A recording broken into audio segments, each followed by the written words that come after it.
Hi, I'm Peter Jones, Chartered Surveyor, author and property investor.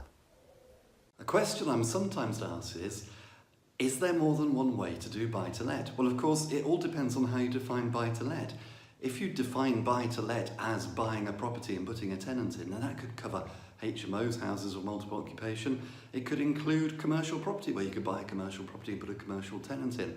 But of course, in our understanding of the term buy-to-let, I think we're usually talking about a house or a flat which we let to one family or one person or one couple, the key thing being that there's one tenancy agreement for that property. Now, is there more than one way of doing buy-to-let?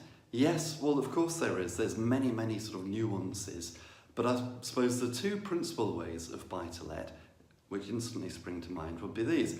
The first is we could just buy a property and put a tenant in. And if you've read the Successful Property Investors Strategy Workshop, for example, you know that that's not my preferred way of doing it. The premise that any old property will do, just stick a tenant in, wait for prices to go up, collect a bit of rent, doesn't really work for me. We need to be much more strategic about property than that. And investors who tend to go for that approach tend not to do very well.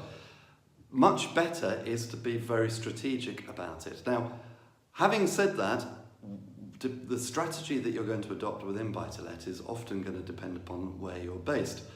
If you're in a high value area, for example, then the strategy may have to be as simple as buy a property and put a tenant in. If you're based in central London, for example, and the properties there typically yield, 4 or 5%, then you probably are looking at buying a property. You'll probably get something like maybe if you're lucky, you might get something like a 50% loan to value buy-to-let mortgage, which means you've got to stump up half the purchase price, in other words, which means there's a big capital commitment.